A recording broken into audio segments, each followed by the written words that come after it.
오늘 본문의 말씀이에요. 나무를 비유로 들면서 나무는 오히려 희망이 있는데 나에게는 희망이 없다. 7절 말씀, 나무는, 다 같이 읽어볼까요? 시작. 나무는 희망이 있나니 찍힐지라도 다시 움이 나서 연한 가지가 끊이지 아니야. 여러분들, 나무가 어떤 큰 나무가 도끼에 의해서 찢겨 나갔어요. 그래서는 잘려 나갔어요. 그래서 넘어졌어요. 이제 죽은 줄 알았는데 나중에 보니까 그 나무에서 싹이 돋아나고 가지가 돋아나고 살아나더라, 그 말이에요. 나무에게는 희망이 있는데 찍힐지라도 다시 움이 나서 연한 가지가 끊어지지 아니하고. 8절, 그 뿌리가 땅에서 늙고 줄기가 흙에서 죽을지라도. 땅에서 늙어서 줄기가 다 죽은 줄 알았어. 줄기가 다 죽어서 말라 비틀어졌어. 그런데 나중에 보니까 9절, 물기운에 움이 돋고 가지가 뻗어서 새로 심은 것과 같거니와. 물이 거기에 들어가니까, 물기운이 들어가니까 나중에 거기에서 다시 움이 돋고 가지가 뻗어서 새로 심은 것과 같이 자라나더라. 나무는 희망이 있는데 나는 뭐냐? 나는 뭐냐? 인간은 참 약해요. 그래서 자기가 고백하는, 장정이라도 죽으면 그것으로 끝나. 장군이라도 한다 할지라도 사람은 죽으면 끝나는 거야. 다시 일어나지 않아. 나무는 잘려 나가가지고 넘어졌는데 그러면 다시 일어나. 근데 사람은 장군이라도 죽으면 끝나더라. 10절 시작. 장정이라도 죽으면 소멸되나니 인생이 숨을 거두면 그가 어디 있느냐. 11절, 물이 바다에서 줄어들고 강물이 잦아서 마름같이. 12절, 사람이 누우면, 사람이 죽으면 다시 일어나지 못하고 하늘이 없어지기까지 눈을 뜨지 못하며 잠을 깨지 못한. 다시 눈을 뜨지 못하고 잠들었다 그러는데 다시 깨어나지 못. 사람에게는 한 번 죽으면 희망이 없다. 나도 내가 아무리 강하다 한다 할지라도, 내가 아무리 믿음 좋고 하나님을 바라본다 한다 할지라도 나도 이제 끝났다. 그는 어디에서도 희망을 찾을 수가 없었어요. 그가 무엇에 희망을 걸고 누구에게 희망을 걸겠습니까? 희망이 눈에 보이지 않아. 그래서 욥은 절망했어요. 희망이 안 보여. 빛이 보이지 않아. 아무런 가능성이 보이지 않아. 그 많은 재산이 하루 사이에, 하룻밤 사이에 다 날아간 그 재산이 어떻게 다시 회복되고요? 이미 죽어버린 내 10남매 자녀들 그거 어떻게 할 거요? 내 몸 다시 살아날, 다시 나을 기미가 보이지 않아. 옆에서 친구들은 나를 위로해 주는 사람 단 한 명도 없어. 한 명도 없어. 오히려 비난만 하고 있는 거예요. 비난만 하고 있는 거예요. 절망. 그래서요, 사람이요, 이 절망 가운데 처하면은 죽고 싶은 거예요. 그래서 이제 죽겠다고 선언하는 거예요. 그런데 여러분, 많은 사람들은 위기가 올 때, 이 위기가 올 때, 이 위기를 어떻게 극복하느냐, 위기를 잘 대처하는 것, 그것이 중요하죠. 사람들은 이 위기의 순간을 다 맞이하게 되어져 있습니다. 여러분, 나는 그런 위기의 순간을 경험해 본 적 한 번도 없습니다. 그런 사람이 있나요? 혹시 그런 사람이 있다면요, 앞으로 당할 겁니다. 앞으로 그런 일 틀림없이 찾아올 겁니다. 위기가 올 겁니다. 고난이 올 겁니다. 어려움이 올 겁니다. 역경이 올 겁니다. 그런데 문제는 그 역경이 올 때 위기를 내가 어떻게 대처하느냐. 잘 대처하고 이겨내야 합니다. 그런데 세상에 많은 사람들은 위기가 올 때 자포자기로 대처합니다. 에이, 될 대로 되라지 마. 그래서 어떻게 해요? 자살합니다. 죽습니다. 그래서 세계에 40초에 한 명씩 자살에 죽는데요. 지금 이 순간 40초에 한 명씩. 세계 인구. 그래서 매년 80만 명이 자살해서 죽는데, 그 중에서 우리나라는 세계 자살률 1위래요. 1위. 근데 더 심각한 건요, 잘 들으세요.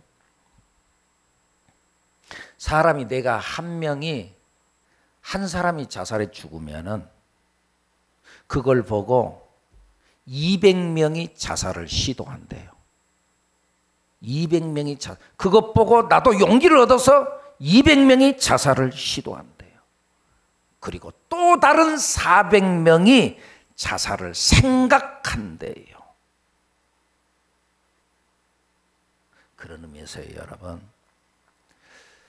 중세 신학자 토마스 아퀴나스가 자살이 불법인 이유를 3가지를 이야기를 합니다.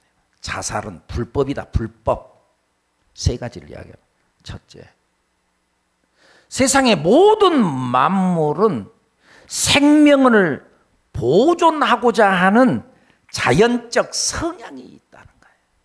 그렇죠?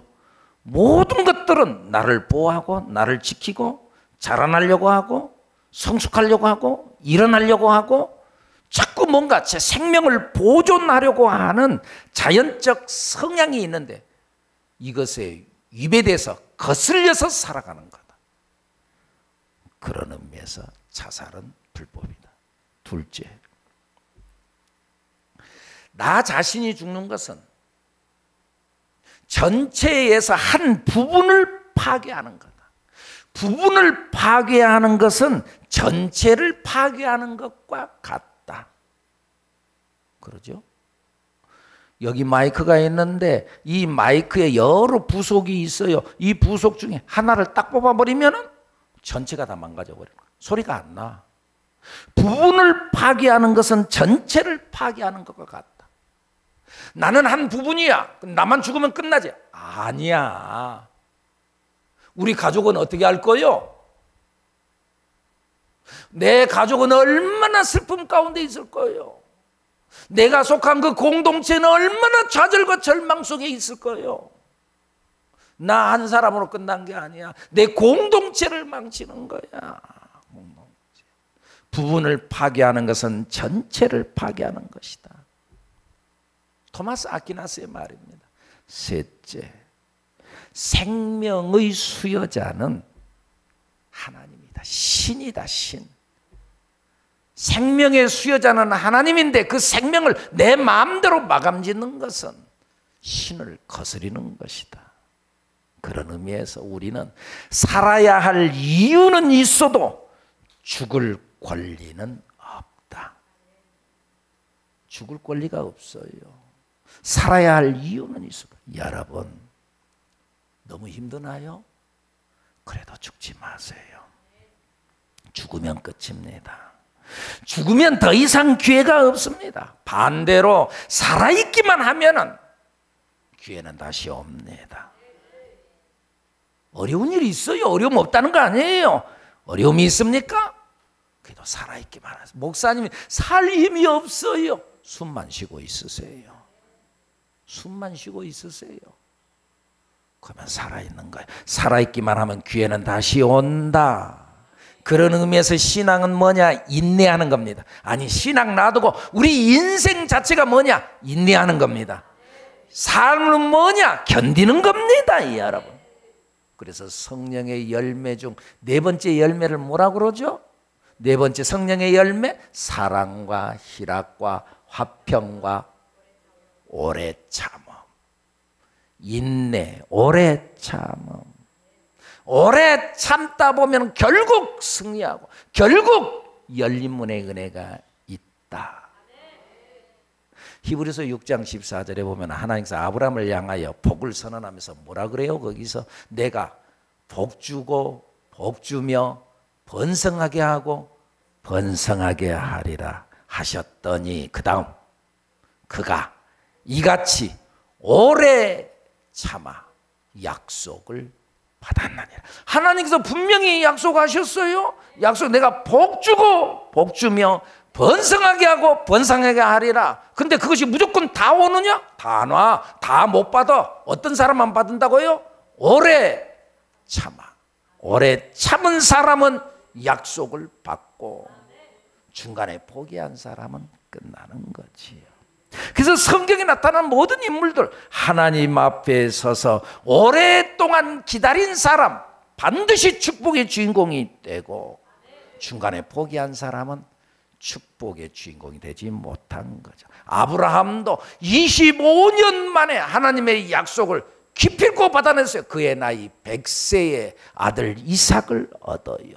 야곱 20년을 기다리잖아요. 속고 속이고 또 속으면서 계속 속아가면서도 20년 동안 기다렸더니 많은 재산을 거느리고 고향으로 금이 환영을 하잖아요. 여러분, 20년 만에 요셉 13년을 기다렸다가 다시 그가 회복되어지고, 자기를 팔아 넘겨버렸던 형들이 22년 만에 자기 발 앞에 와서 무릎을 꿇어서 동생아 미안하다, 우리가 잘못했다. 22년 만에 중간에 팔려가고 어려움 당하고 누명 쓰고 감옥에 들어가서 억울하다 그리고 죽어버렸다면 이런 일이 왔겠습니까 여러분? 22년 만에 형들이 자기 앞에 와서 무릎을 꿇고, 모세는 40년을 기다렸어요. 다윗도 20여 년을 기다렸어요. 여러분, 기다린 사람이 결국은 축복을 받습니다. 기다린 사람이 결국은 축복을 받는다. 그래서 성경에 뭐라 그래요? 이 묵시는 정한 때가 있나? 정한 때가 있어. 정한 때가 있어. 그것이 이루어질 때가 있어. 사람이 내가 임신을 해도, 임신해서 아이를 내가 배웠어도 때가 돼야 되잖아요. 이거 빨리 낳아야 되는데 그 빨리 나오면 오히려 그 아이 죽는 거죠. 때가 차야 돼요. 이 묵시는 정한 때가 10개월이 차야 되는 정한 때가 있나니 그 종말이 속히 이르겠고 그 끝이 곧 온다. 오래된 것 같이 금방 온다. 그 종말이 속히 이르 결코 거짓되지 아니하리라. 비록 더딜지라도 기다리라. 지체되지 않고 반드시 응하리라. 할렐루야. 그의 노염은 시편 30편에 보면 그런 말씀은 그의 노염은 잠깐이요 그의 은총은 평생이로다. 저녁에는 울음이 깃들일지라도 저녁에 울었어요. 이 어떻게 해요? 울었어요. 아침에는 기쁨이 오리로다. 저녁에는 울었어요. 슬펐어요. 그런데 아침에는 기쁨이 오리로다. 아멘. 선을 행하되 낙심하지 말지니 포기하지 아니하면 때가 이름에 거두리라. 포기하지 아니하고 인내만 하면은 때가 되면은 반드시 다시 일으키실 줄로 믿습니다. 다시 일어난다. 다시 회복된다. 일어난다. 여러분, 이 세상에 영원히 지속되는 상황은 없어요. 좋은 상황도, 여러분들 좋게 여러분들 주변의 상황이 펼쳐지고 있나요? 좋은 상황이 언젠가 변할 거예요. 대비해야 돼요. 겸손히. 여러분의 지금 현재의 현실적 상황이 너무나 나쁜 상황으로 펼쳐져 가고 있나요? 틀림없이 변합니다. 틀림없이 나중에 좋은 곳으로 변화될 때가 있습니다. 그런 줄 알고 그날을 기대하고 준비하고 그때가 오기만 해라. 내가 그때 내가 그 모든 것을 이루고야 말리라. 욥은 그래서 절망했어요. 절망했어요. 그런데 그 절망 중에서도 그럼에도 불구하고 그는 하나님을 바라봤어요. 그 신앙이 뭐라 그랬어요? 신앙은 바라보는 거라 그랬잖아요. 너무너무 힘들어요. 힘들 때 힘들다. 사람 찾아가고 문제 해결하려고 막 쫓아다니고 그 신앙이 없는 거예요. 근데 너무너무 힘들어요. 하나님 어떻게 해요? 그 사람 신앙이 있는 거예요. 어려울 때 하나님을 바라보는 사람 신앙이 있는 거예요. 욥은 절망했어요. 그런데 절망 중에 그는 하나님을 바라봤어요. 그리고 절망 중에서 희망으로 일어났어요. 이것이 바로 예수 믿는 사람들의 장점이에요. 예수 믿는다고 절망이 없다는 거 아니에요. 예수 믿어도 죽고 싶을 때도 있어요, 여러분. 예수 믿는다고 절망이 없어요. 절망도 있어요. 그러나 그 고비들을 지나서 결국은 다시 하나님을 바라봐요. 그리고 하나님께 하소연해요. 하나님 어떻게 해요? 나 죽겠어요. 하나님을 부르고 하나님께 하소연해요. 신자들의 장점이 이거예요. 하소연할 대상이 있어요. 하소연할 대상. 한나가 얼마나 억울해요. 남편이랑 행복하게 잘 사는데 아이가 없어요. 그 시대는 또 그런 문화가 괜찮고 허락이 되고 그랬어요. 그래서 다른 여자랑 결혼을 해가지고 그래가지고 나 아이를 낳았어요. 분인나라는 여자예요. 분인나가 자기를 향하여서 막 핍박을 하고 그래요. 참, 너 아이도 낳지 못하면서 하고 막 비난을 해요. 너무너무 억울했어요. 그래서는 남편을 향해서 여보 그럴 수 있어요? 남편을 향하여 쫓아가지 않았어. 아니면 친정에 가가지고 친정엄마 붙들고 엄마 나 못 살겠어. 어떻게 이런 일이 있을 수. 친정엄마한테 하소연하지도 않았어요. 어디로 가요? 성전 교회로 가요. 그리고 하나님께 하소연해요. 여러분 친정엄마한테 가서 하소연하면 그 해결돼요? 친정엄마 가슴만 찢어놓지. 친정엄마 가슴만 그 엄마는 얼마나 가슴 아프겠어. 딸이 가서 저 어려운 일을 당하니. 친정엄마 가슴만 찢어 해결되는 거 아니야. 남편한테 하소연 돼요? 하나님 앞에 엎드려 하나님 앞에 막 기도하는 미친 듯이 기도해요. 울면서 기도해요. 성경에 뭐라 그래요? 하나님이 그를 생각하신지라. 임신이 되고 아이를 낳았는데 보통 아들 낳습니까? 한 나라의 위대한 지도자 사무엘을 낳게 되잖아요. 사무엘. 그 아이가 자라나가지고 위대한 지도자 사무엘이 되잖아요. 하나님께서 허락하셨다. 여러분 우리는 부를 대상, 하소연할 대상이 있어요. 자, 이거 감사한 거. 욥도 누구를 붙잡고 이래요? 그렇게 친하던 친구가 자기를 오히려 비난하는데 누구에게 이야기해요? 하나님을 향하여 기도해요. 하나님께 부르짖어요. 그래서 하나님 나를 기억해 주세요. 14장 13절 말씀 시작. 주는 나를 수월에 감추시며 주의 진노를 돌이키실 때까지 나를 숨기시고 나를 위하여 규례를 정하시고 나를 기억하옵소서. 나를 잊어버리지 마세요. 14절 시작. 장정이라도 죽으면 어찌 다시 살리까. 나는 나의 모든 고난의 날 동안을 참으면서 풀려나기를 기다리겠. 그래도 나는 이 어려움 가운데서 풀려나기를 기다리겠나이다. 희망을 놓지 않았어요. 소망을 포기하지 않았어요. 마귀는 이 끈을 놓게 합니다. 마귀는 우리를 실망하게 합니다. 야야 안 된다 안 돼. 그만 끝내라 끝내. 포기해라. 그러나 성령님은 그러지 않습니다. 포기하지 말아라. 다시 회복된다. 힘을 내라. 다시 일어날 때가 있다. 누구 말을 들으렵니까? 마귀 말을 들으렵니까? 성령의 말을 들으렵니까? 여러분 마귀는 야야 끝내라 그만 죽어버려라. 그러면 오히려 너 시원하다.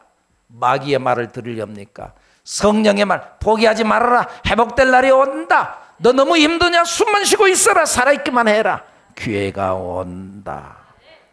욥은 하나님의 음성을 듣겠다고 고백합니다. 15절 뭐라 그러죠? 15절 주께서는 나를 부르시겠고 나는 대답하겠나이다. 주께서는 주의 손으로 지으신 것을 기다리시겠나이다. 주께서 나를 부르시겠고 나는 대답하겠습니다. 나는 주님의 음성을 듣겠습니다. 주님이 나를 부르실 때 내가 대답하겠습니다. 그리고 내 걸음을 세시는 하나님. 16절 뭐라고 그래요? 그 가운데 이제 주께서 나의 걸음 한 발짝 한 발짝을 세시는 하나님. 내 발자국 한 발짝 한 발짝을 다 세시는 하나님. 다 계산하고 계시는 하나님. 너 5발자국만 걸어가면 그 다음에 네 목표 도달한다. 5발자국. 발자국만. 하나님은 내 발걸음 하나하나를 다 계산하신 하나님, 우리의 발자국 하나하나를 세시는 하나님, 다 계산하고 계시는 하나님인 줄로 믿습니다. 그래서 에레미야서 29장에 보면 그런 말씀이 나오잖아요. 주 여호와의 말씀이니라. 너희를 향한 나의 생각을 내가 아나니. 내가 다 알고 있어. 너희를 향한 나의 생각을 내가 다 안다. 평안이요 재앙이 아니니라. 재앙같이 보여. 실패했어, 망했어. 그래서 재앙이야. 근데 야야, 재앙 아니다. 평안이요 재앙이 아니니라. 너희에게 미래와 희망을 주는 것이니라. 너희가 내게 부르짖으며 내게 와서 기도하면 내가 너희들의 기도를 들을 것이요 온 마음으로 나를 구하면 나를 찾을 것이요 나를 만나리라. 할렐루야. 하나님은 다 계산하시는 하나님, 계산이 있으신 하나님 믿습니까? 우리가 몰라서 그렇지 하나님 다 생각이 있으신 하나님. 하나님 이럴 수 있습니까? 하나님은 계산이 있다니까. 하나님 다 생각이 있다니까. 요한복음 6장에 보면은 오병이어의 기적적인 역사 우리 잘 알잖아요. 이야기 잘 알잖아요. 그때 많은 사람들 5,000명을 먹이려고 하는데 이때 예수님께서 뭐라 그래요? 제자들을 향하여서 야, 너희가 먹을 것을 줘라. 그러면서 예수님께서 그 다음 하시는 말씀이 뭐라 그래요? 요한복음 6장 6절에 보면은 이렇게 말씀하시면 친히 어떻게 하실지를 아시고. 내가 지금 어떻게 할 줄 알아. 내가 보리떡 5개 물고기 2마리 가지고 내가 다 먹일 거야. 내가 지금 다 하려고 생각하고 있어. 준비하고 있어. 근데 다 알고 있으면서도 너희들이 다 먹을 걸 줘라. 근데 내가 하려고 다 생각하고 있다니까. 다 아셔. 하나님은 계산하고 있어. 계산하고 있어. 너 못한다 그래도 내가 다 하려고 준비하고 있어. 할렐루야. 예수님께서도 그러죠. 히브리서 12장 2절에 보면 믿음의 주여 또 온전하게 하시는 예수를 바라보자. 그 예수님이 뭐라 그러죠? 그 예수님은 앞에 있는 기쁨을 위하여 오늘 십자가를 참으사. 오늘 내가 십자가의 고통, 내가 십자가에 못 박혀 내가 죽어요. 죽는데 이 죽음 이걸로만 생각하는 게 아니라 앞에 있는 거 벌써 알고 있어. 앞에 있는 기쁨을 알고 있어. 앞에 있는 부활을 알고 있어. 그것 때문에 오늘 십자가를 참으사 부끄러움을 개의치 아니하시더니 하나님 보좌 우편에 앉으셨느니라. 할렐루야. 앞에 어떤 일이 일어날지 다 알고 계셔. 하나님은 계산하고 계시는 하나님. 내가 몰라서 그렇지 하나님은 다 계산하고 계시는 하나님. 계산이 있어요. 하나님도 다 생각이 있어요. 결국은 합력하여 선을 이루게 하기 위한 계산이 있으신 하나님. 사랑하는 여러분, 여러분 앞에 장애물이 있나요? 장애물을 노려보세요. 노려보세요. 노려보세요. 그리고 선포하세요. 내가 너를 부숴버릴 거야. 장애물, 내가 너에게 굴복할 줄 알아. 내가 너를 부숴버릴 거야. 여러분들 막연히 긍정적 사고방식을 말하는 게 아니에요. 하나님 말씀을 붙잡고 하나님 약속하셨다니까요. 약속을 선포하는 거예요. 세상에서는 너희가 환난을 당하나 담대하라. 내가 세상을 이기었노라. 말씀 붙잡고, 말씀 붙잡고. 너희는 마음에 근심하지 말라. 하나님을 믿으니 또 나를 믿어라. 할 수 있거든요. 무슨 말이냐? 믿는 자에게는 능히 하지 못할 일이 없느니라. 내게 능력 주시는 자 안에서 내가 모든 걸 할 수 있느니라. 절망이 있나요? 일어나세요. 희망으로 일어나세요. 소망으로 일어나세요. 하나님이 하실 줄로 믿습니다. 기도합니다.